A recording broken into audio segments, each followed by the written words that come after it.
Fala galera, o assunto de hoje é Caio Fernando Abreu, escritor gaúcho, nascido em 1948 em Santiago, uma pequena cidade interiorana do Rio Grande do Sul, e falecido em 1996, portanto antes de completar os 50 anos, faleceu por conta da AIDS, né? Foi vitimado pela AIDS.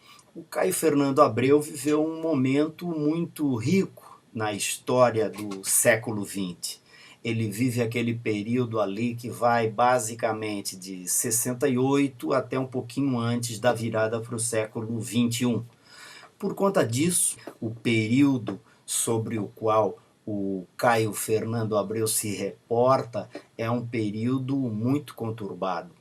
Se a gente tem um primeiro momento marcado por movimentos como, por exemplo, o movimento libertário capitaneado pelos hippies do final da década de 60, com gente como Janis Joplin, Jimi Hendrix, The Doors e diversos outros grupos de rock pregando liberdade, pregando emancipação, a gente vai ter uma espécie de ressaca desses movimentos. No caso do Brasil, com o recrudescimento da ditadura militar. O Caio Fernando Abreu teve que se esconder na casa de amigos por perseguições do período militar. Muito além disso, o Caio Fernando Abreu também viveu queda do Muro de Berlim, né, na década de 80, quando derrubou-se o Muro de Berlim, foi o final daquela utopia socialista.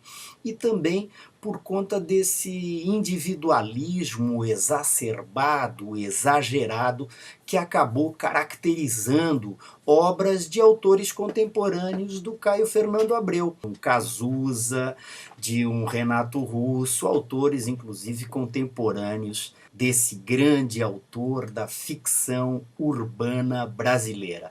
Então, é desse cara que a gente vai falar. O livro Indicação de Leitura Obrigatória para a UDESC e para a Universidade Federal de Santa Catarina, Além do Ponto e Outros Contos, certo? Então vamos dar uma olhadinha nas características desse grande livro, dessa grande coletânea de Caio Fernando Abreu.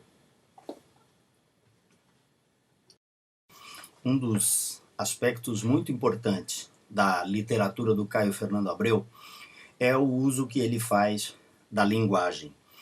Sendo um jornalista, obviamente que escreve de uma forma bastante fácil, bastante clara e bastante objetiva. É um dos grandes representantes da ficção urbana brasileira e trabalhou diversos gêneros.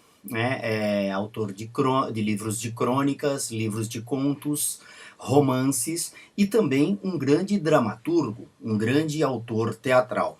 Talvez justamente por isso, por ser um grande dramaturgo, os diálogos do Caio Fernando Abreu, dos seus personagens nessa coletânea de contos, são tão bem elaborados. Ele usou esses conhecimentos de dramaturgia, certamente, e tanto na constituição dos tipos que ele explora, que são os tipos semi-marginalizados, como o Raul e o Saul, que são marginalizados por conta da sua orientação homoafetiva.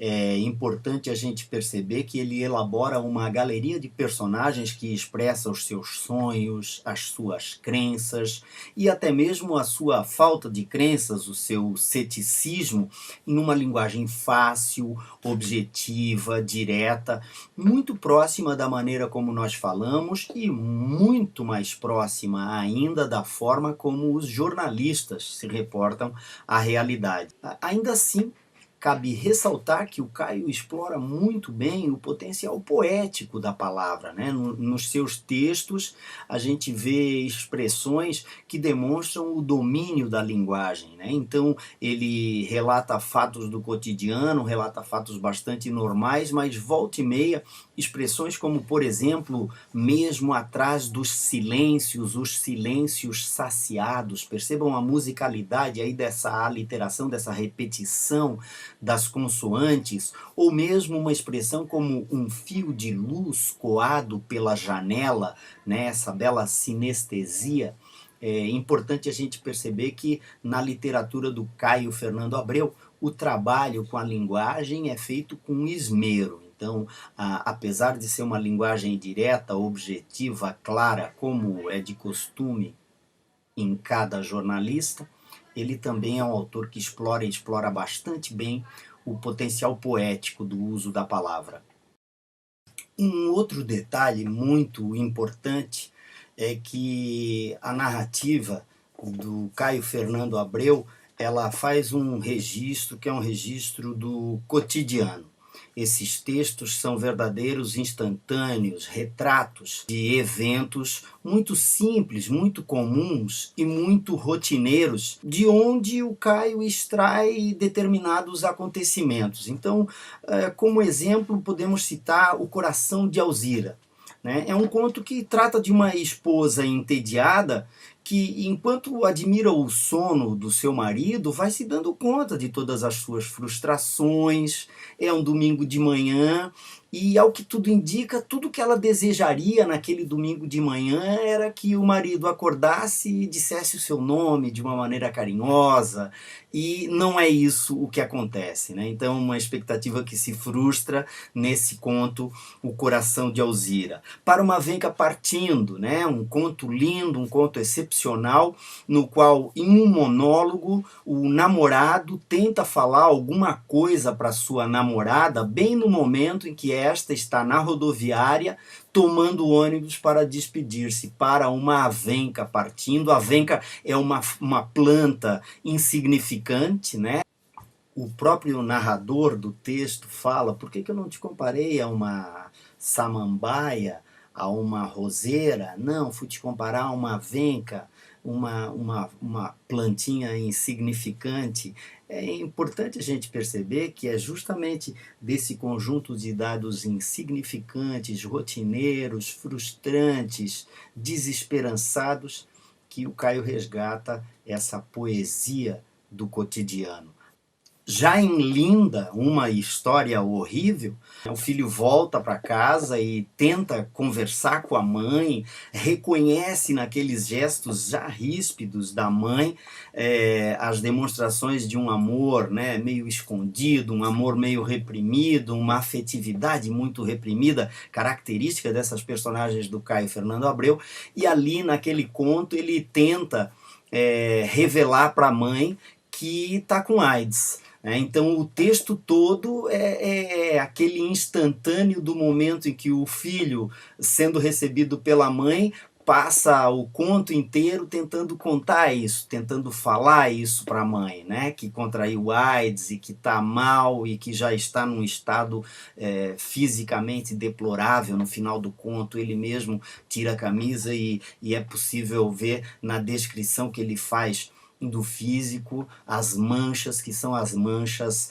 da doença. Então, como um bom cronista que era, o Caio explora essas cenas comuns, essas cenas cotidianas, essas cenas rotineiras, e é justamente dessa rotina a qual estão submetidos esses personagens que nasce a poesia.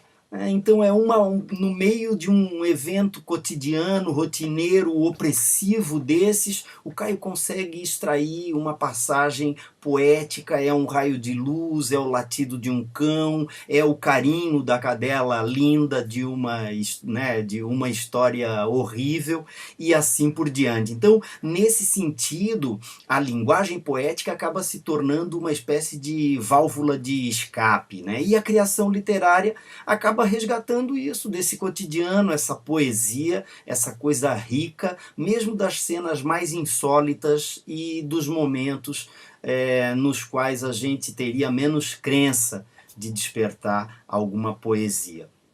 Dentre os muitos temas e subtemas tratados nos contos, a gente pode ressaltar os desencontros amorosos, né? Em A Fuga, por exemplo, é isso o que vai acontecer. Entre outras coisas, o menino de 6 anos combina uma fuga com uma namoradinha e ela deixa ele na mão, ela não aparece na hora de fugir. né? Então, em A Fuga, a gente já tem uma história de desencontro amoroso. Em Para uma Venca Partindo também é a despedida do amor desse narrador em primeira pessoa que entoa um imenso monólogo justamente no momento de se despedir da amada, né? No Coração de Alzira também a gente vê esse desencontro, né? Essa vida afetiva de certa forma marcada pelo desencontro, porque a Alzira tudo que queria, tudo que desejava naquela manhã de domingo era que o marido dissesse o seu nome da mesma forma como dizia quando os dois estavam enamorados. Então, qualquer pequena demonstração de afeto nesse contexto aí acaba ganhando uma dimensão imensa. E é nesse sentido, nesses momentos pequeninos em textos extremamente curtos, que o Caio acaba condensando essa poesia que ele consegue extrair desse cotidiano. Em Linda, uma história horrível, por exemplo, o filho que volta para casa percebe naquela rispidez da mãe, na dureza da mãe, na falta de afetividade mesmo da mãe, a ideia do amor, que é um amor que parece que se nega, é um sentimento que é um sentimento represado. A gente poderia se perguntar, mas por que acontece isso então? Por que os personagens, por que é tão difícil esses personagens demonstrarem o amor? É como se demonstrar afeição em um mundo tão destituído de afeto, em um mundo tão destituído de sentimentos, como se isso fosse um pecado, né? O personagem tem que mostrar ser forte, né? E o afeto, o carinho, o amor acaba sendo entendido como uma demonstração de fraqueza. Provavelmente por causa disso que em determinados personagens, em determinados textos, acontece justamente o oposto, né? O amor é que demonstra a força, o afeto é que demonstra que ali que reside a força. Em contos como, por exemplo, em Aqueles Dois, o conto que encerra essa coletânea de 15 contos, o Saul e o Raul são dois homens que começam a trabalhar em uma mesma firma no mesmo dia e gradativamente vai se criando uma atmosfera de homoafetividade entre os dois e por conta disso eles começam a ser discriminados. E são discriminados até o ponto de serem demitidos, né? São demitidos da empresa, o chefe da empresa começa a receber determinadas cartas comunicando, cartas anônimas comunicando que aquilo é falta de pudor, é falta de decência e tal, e os dois acabam sendo demitidos e saem juntos, né, da firma, entram no mesmo táxi quando vão-se embora, o pessoal da firma zoando, vaiando e tal, os dois, e esses dois é que demonstram a força desse afeto, a força desse carinho, desse amor, num mundo tão destituído desse sentimentalismo, né? O Caio acaba demonstrando através desse conto aí que a opressão ela vai além da tortura física, né? Muitas vezes a discriminação, o preconceito, as próprias brincadeiras, entre aspas, elas traduzem uma forma de opressão tão ruim ou até mesmo pior do que a tortura física. Então, o Caio, como pessoa que sentiu isso na carne, né? Como um homem que sentiu o desprezo por ter tido essa orientação sexual, ele acaba explorando, sim, alguns traços que a gente pode considerar traços autobiográficos nesses seus textos. Em Caio Fernando Abreu, a descrição ela é minimalista, né? A gente não vai encontrar um autor preocupado em registrar detalhes físicos dessas personagens. Nós não vamos encontrar descrições muito detalhadas nessa coletânea.